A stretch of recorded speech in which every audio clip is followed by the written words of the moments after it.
Well, hey, it's Thursday. Last day for the McCart was here. Last day of read aloud, and I've celebrated by I don't have a hat on, and I've actually combed my hair.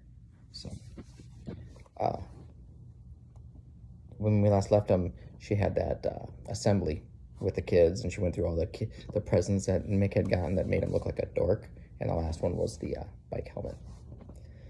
I don't know if what I said at the assembly will make a difference. I don't know if it will help anyone use better judgment than my brother did. I hope so, though. Honest to God, I do. Because Mick died from a massive head injury, and yet the doctor said that just an inch of styrofoam would have made the difference between his living and dying. It's been a month since the accident now. Things have gotten a little better at home. Nana from Florida went back to Orlando, and my mother gets dressed in the mornings, usually. She's gone back to work, too, just 2 days a week, but it's a start. We sit down to dinner every night at our new places. Eating still isn't a big deal with us, though. Like last night, we had grilled cheese sandwiches and mashed potatoes. And on Sunday, all the forks were in the dishwasher, so we ate potato salad with soup spoons. My mother's eased up on stuff like that. Death sort of gives you a new outlook on the importance of proper silverware. It's called perspective. It means your father doesn't iron a crease in his pants every morning, and the hamburgers come in all shapes and sizes. I've started to laugh more often, but I still feel guilty when I'm having too good of a time. Which is totally ridiculous, because if I want to feel guilty, there's lots of better reasons than that. Like, I'm just now starting to deal with how Mick asked me to ride his bike home that day and all. I kept the whole memory tucked away in the back of my mind after the accident happened. But bad memories must grow in the dark, I think, because it kept on creeping into my thoughts till it was with me almost all the time, it seemed. Then, last Saturday, when my father and I were riding home from a soccer game, my stomach started churning like it always does right before I'm about to blurt out an unplanned confession. It's one of the sickest feelings there is, by the way, to realize you're about to squeal on yourself like that. The only thing sicker is keeping it inside. So it all came busting out, all about how Mick asked me to ride his bike that day and how I had soccer practice, so I told him I couldn't do it. See, Pop, don't you get it? I could have kept the accident from ever happening.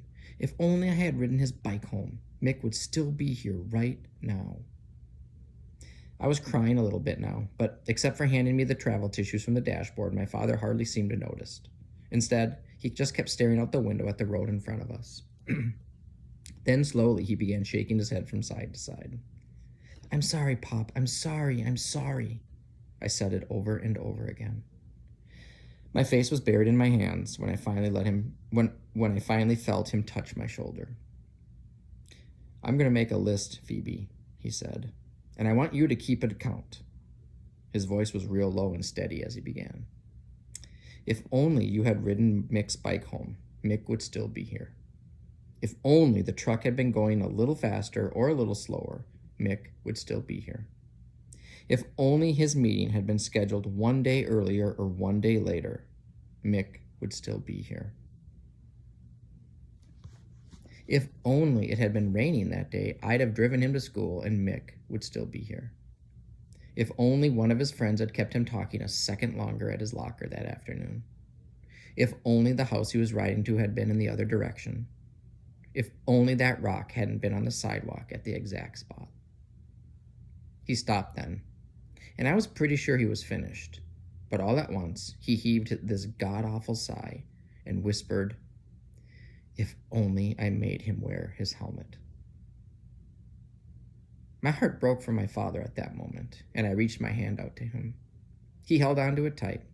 Then he smiled the saddest smile you've ever seen. What number are we on, little girl? He sounded so old. I scooted closer to him. I think we're done, Pop, I said softly. He pressed my hand to his cheek. The two of us drove home in silence. Yesterday was the official 1-month anniversary of the accident. I used to think that anniversaries only celebrated happy things, but now I know that they're just a way of measuring time. I went to soccer practice after school. I didn't feel much like running, though. Coach Brody must have sensed something was wrong because she didn't push me or yell at me for dogging it like she usually does. The weird thing is, after practice was over, I didn't want to leave the field. All I wanted to do was sit on the sidelines by myself for a while and think about Mick. It sounds depressing, but it wasn't. I mean, there were lots of good memories of Mick at that field, too. Living so close to school, we used to go down there all the time and kick the soccer ball around or throw the frisbee or something. A couple of months ago, we even tried playing polo on our bikes using my father's golf clubs. It wasn't that much fun, though. I kept hitting myself in the foot with the sand wedge, and Mick kept getting the putter caught in his pants. I grinned at the memory and sat down in the grass. Unfortunately, right across the field from me, a group of noisy workmen were banging around, putting up a new set of permanent bleachers. They were setting them in concrete, so it was pretty clear they were going to be working there for a while. Even so, I decided to wait them out. It's another talent of mine, I guess you'd say. In addition to staring you down, I can also wait you out.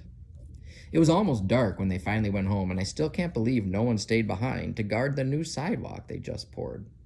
I mean, you gotta be nuts leaving wet cement unguarded at a junior high school. Especially if there's an 8th grade girl sitting across the field who's been watching you all afternoon. And she's already spotted a little stick lying in the grass next to her hand. Which was totally weird, by the way, because there's not a tree anywhere near that soccer field. None even in sight. I mean, and yet there was this stick. It can give you shivers if you think about it too much. The stick was just the perfect size, too. Small enough to do a neat job, but still strong enough to carve the letters deep into the concrete so they would be there forever. That's what's so great about cement, you know. The forever part, I mean. I was totally calm when I did it. I just walked over, bent down, and printed the letters large and neat and clear as they could be. Mick Hart was here. I stood up and looked at it. I smiled. Mick Hart was here, and now he's gone. But for 12 years and 5 months, my brother was one of the neatest kids you'd ever want to meet. And I just wanted to tell you about him, that's all. I just thought you ought to know.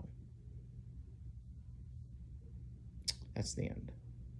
There's a little author's note that I'll read. It says, Dear readers, although Mick Hart is a fictional character, the following statistics are all too real.